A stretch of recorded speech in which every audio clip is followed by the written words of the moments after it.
Ассаламу алейкум, Асан. Законя армии создавать еще в Европе. Кигер герз üç свой подчалкан. Хэгер герш üç свой подчалкан.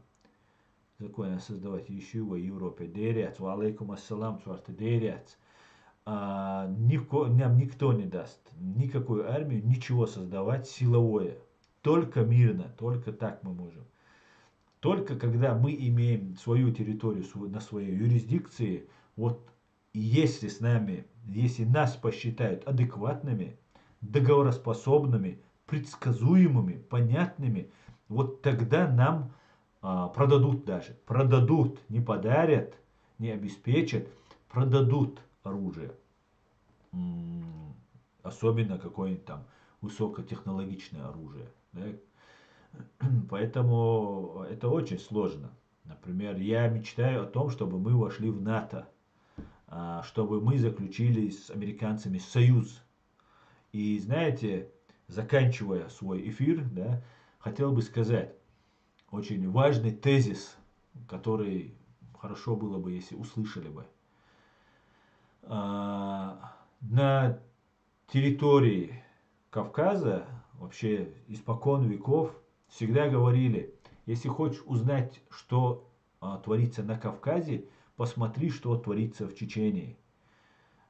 И если в Чечении спокойно, значит Кавказ не воюет, все спокойно. Если на Кавказе война, то значит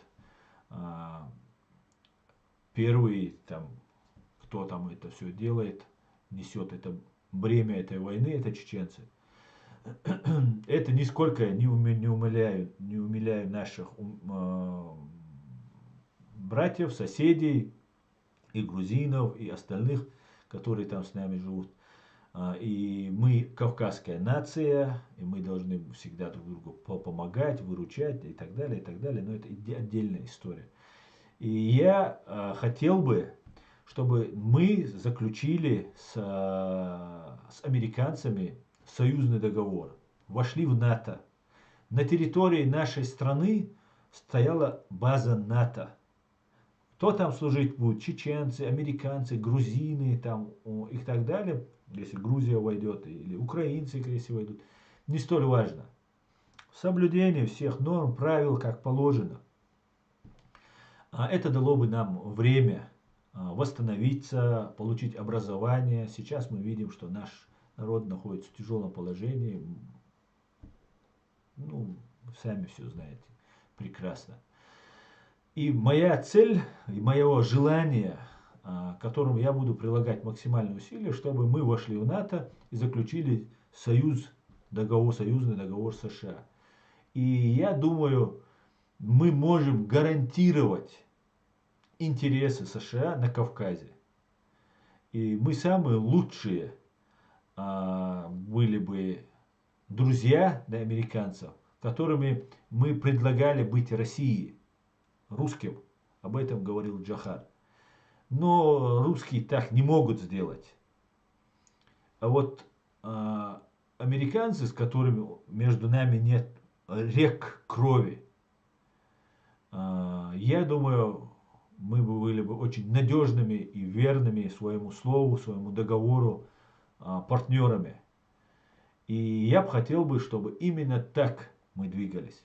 Чтобы мы вошли в НАТО, чтобы мы вошли максимально в Европу, имели паспорта, с которыми мы могли бы путешествовать, как тот же Израиль, например, израильские паспорта, по Европе и миру, или возьмем грузин, которые не входят в НАТО, не входят в Европу, но у них есть безвизовый режим с Европой и наши соседи. То, что сделали грузины, вот это такая программа минимум. Несмотря на какие-то преграды, препоны, которые ставятся грузинам, они это смогли. И этот программ минимум нам нужно тоже заиметь, и обязательно она у нас будет. Я буду прилагать к этому максимальное усилие.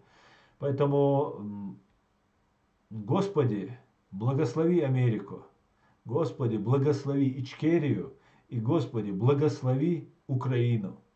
Все будет Ичкерия. Ассаламу алейкум, спокойной ночи, адикюэль маш оэль. Всего самого хорошего, друзья. До свидания.